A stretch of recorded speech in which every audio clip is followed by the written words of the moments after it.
اعوذ باللہ من الشیطان الرجیم بسم اللہ الرحمن الرحیم۔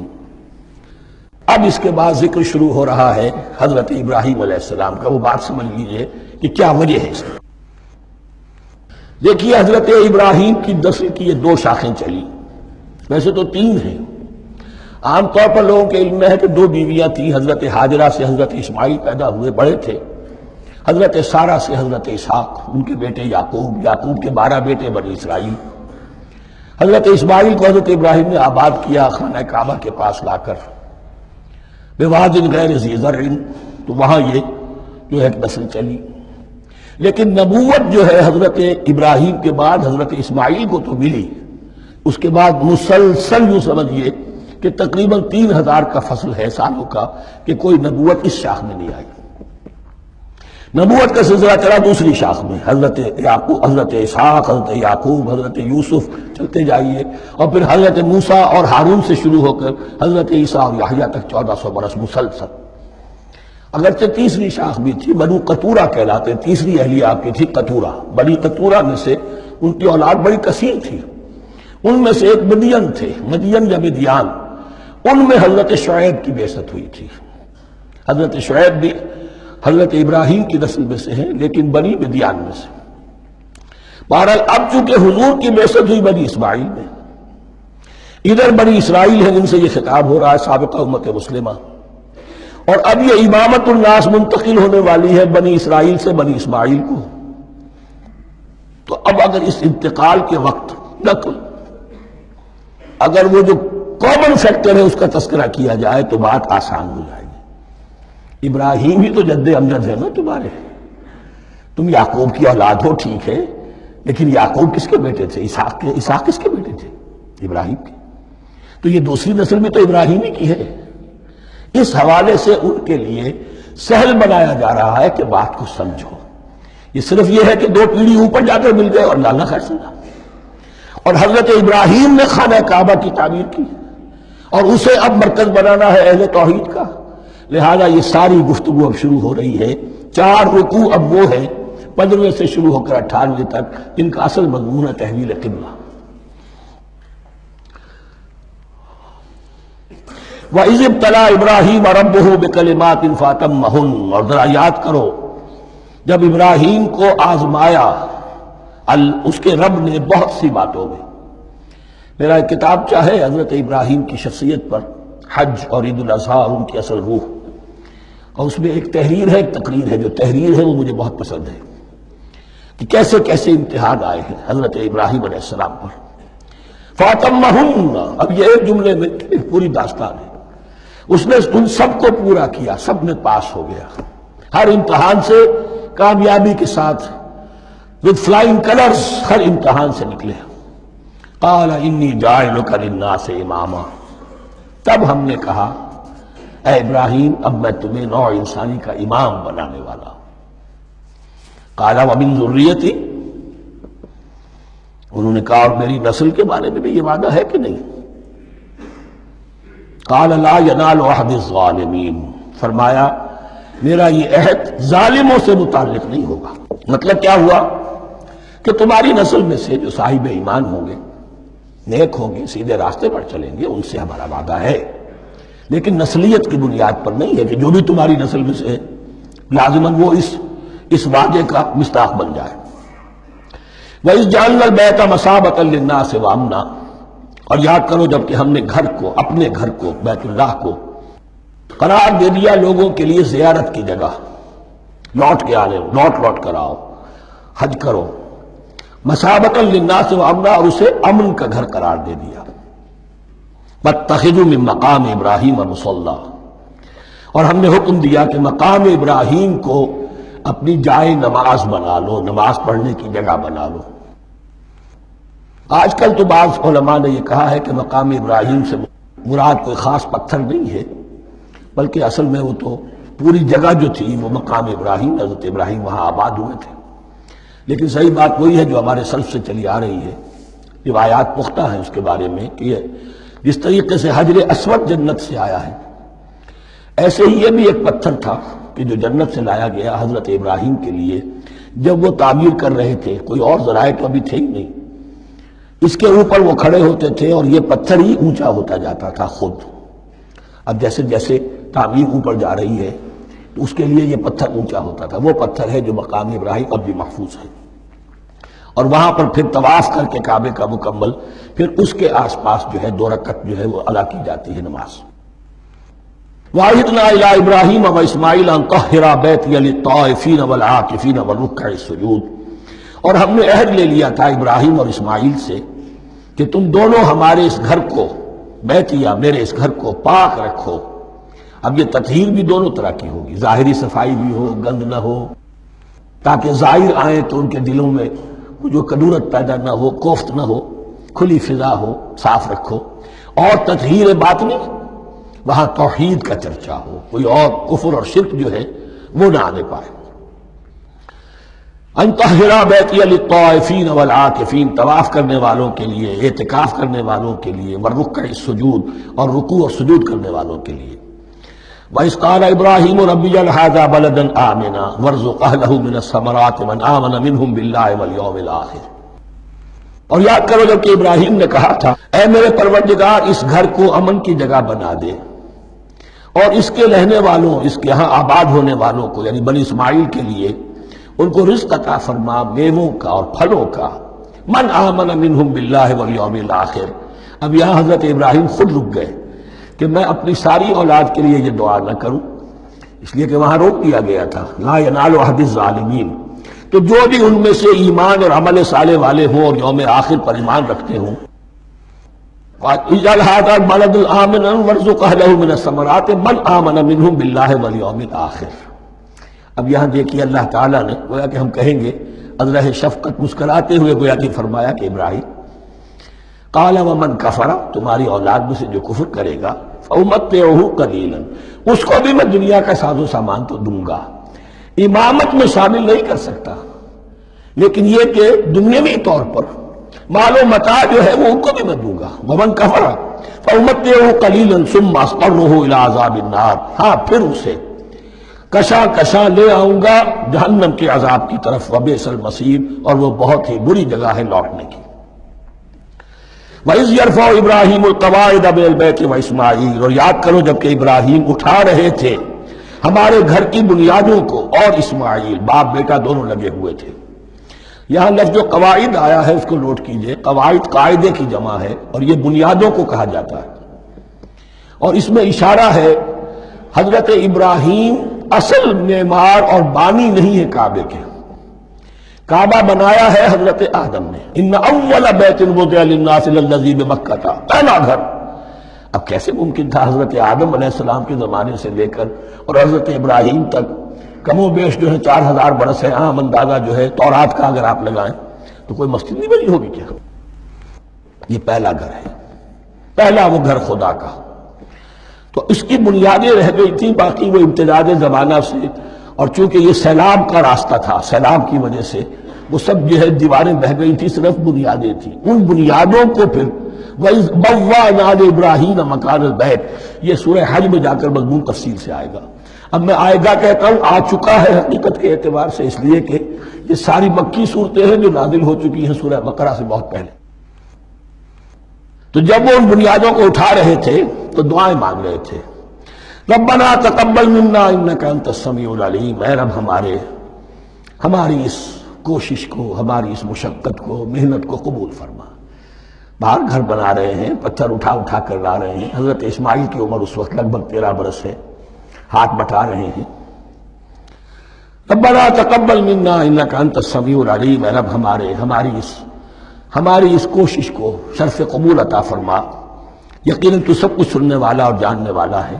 ربنا وجعلنا مسلمین لک. اور اے رب ہمیں اپنا فرما بردار بنائے رکھ. نوٹ کیجئے ابراہیم کہہ رہے ہیں. تو میں اور آپ اگر مطمئن ہو جائیں کہ میری موت لازماً حق پر ہوگی تو بہت بڑا دھوکہ ہے. ڈرتے رہنا چاہیے، اللہ کی پناہ طلب کرتے رہنا چاہیے. ربنا وجعلنا مسلمین لک. اے اللہ ہم دونوں کو اپنا فرما بردار بنائے رکھ. ومن ذریتنا امۃ مسلمۃ لک. اور ہم دونوں کی نسل میں سے اٹھائیو برپا کی جو ایک امت جو تیری فرما بردار امت ہو۔ وَأَرِنَا مَنَاسِكَنَا، اور اے پروردگار تیرا گھر تو ہم نے یہ بنا دیا، اب اس کے جو رسومات ہیں وہ ہمیں سکھا، جو مناسک حج ہیں۔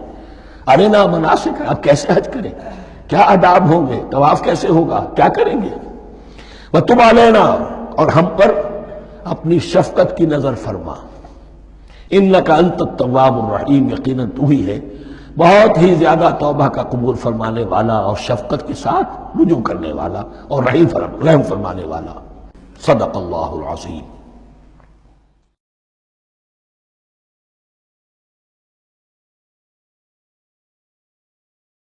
اعوذ باللہ من الشیطان الرجیم، بسم اللہ الرحمن الرحیم۔ ربنا وبعث فیہم رسولا منہم، اور اے ہمارے پروردگار ہماری اس نسل میں، اب چونکہ ہماری نسل مراد ہے بنی اسماعیل، بنی اسرائیل اسماعیل کی نسل میں سے تو نہیں ہے نا، یہاں دونوں کی نسل سے مراد ہے تو وہ بنی اسماعیل، ہماری اس نسل میں اٹھائی ہو ایک رسول انہی میں سے، باہر کا نہ ہو، کوئی مغایرت کا اجنبیت کا پردہ حائل نہ ہو، وہ کیا کرے، یتلو علیہم آیاتک، تیری آیات ان کو پڑھ کر سنائے، وَيُعَلِّمُهُمُ الْكِتَابَ وَالْحِکْمَةَ، اور صرف سنائے نہیں، تعلیم دے انہیں کتاب اور حکمت کی۔ صرف سنا دینا تو بہت آسان کام ہے، سکھانا، تعلیم دینا، دلوں میں بٹھانا، اور حکمت، وَيُزَكِّيهِمْ، اور ان کو پاک کرے، ان کا تزکیہ کرے، ان کے دلوں میں تیری محبت اور آخرت کی طلب کے سوا کوئی طلب باقی نہ رہنے دے۔ اِنَّكَ أَنْتَ الْعَزِيزُ الْحَكِيمُ، یقیناً پروردگار تو ہی ہے زبردست اور کمال حکمت والا۔ وَمَنْ يَرْغَبُ عَنْ مِلَّةِ إِبْرَاهِيمَ إِلَّا مَنْ سَفِهَ نَفْسَهُ، اور ایسا شخص کون سا ہوگا جو ابراہیم کے طریقے سے منہ موڑے۔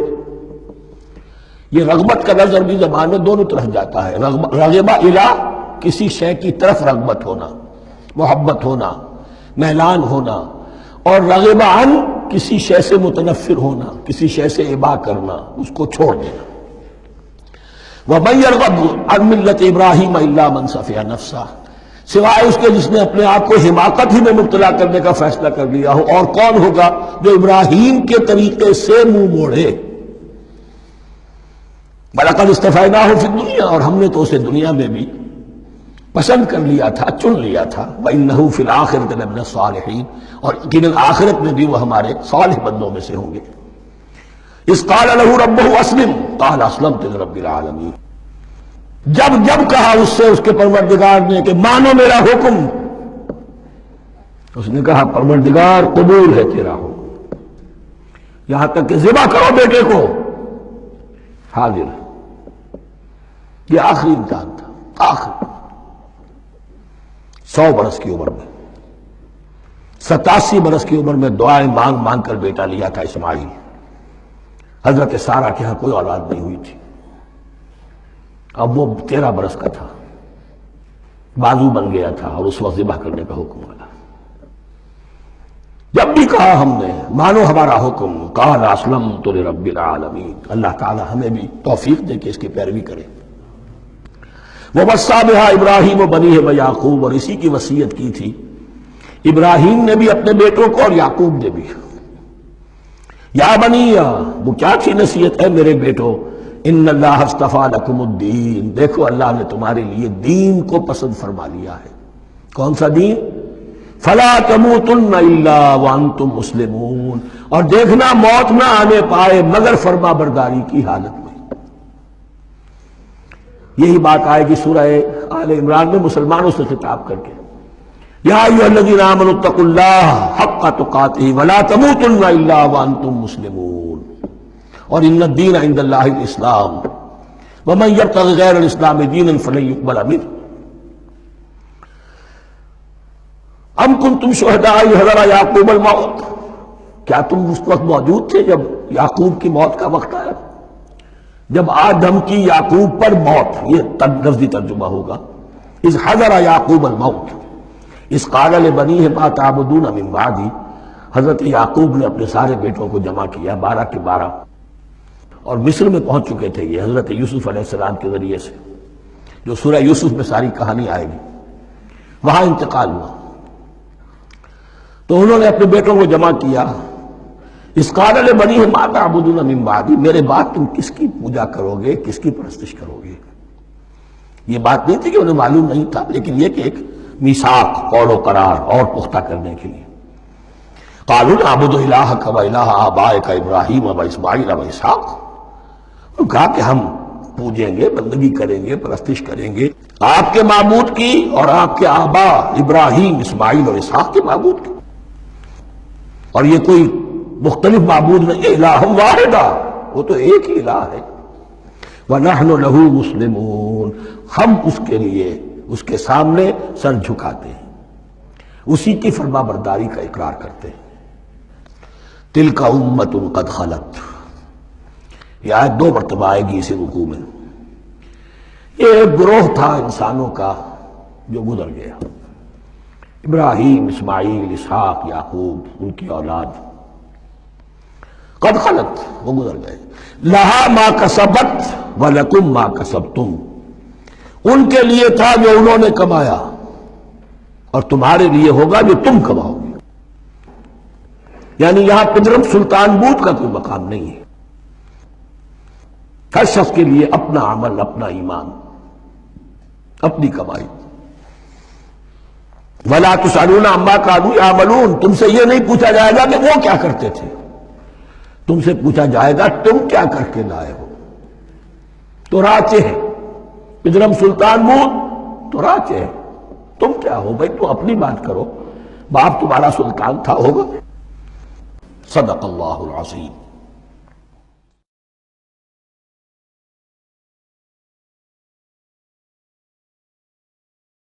اعوذ باللہ من الشیطان الرجیم، بسم اللہ الرحمن الرحیم۔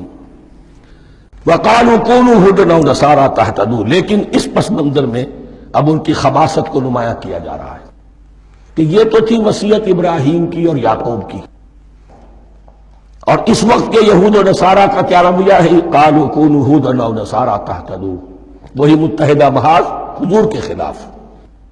یا تو یہودی، انہوں نے کہا کہ یا یہودی ہو جاؤ یا نصرانی تو ہدایت پر ہو جاؤ گے۔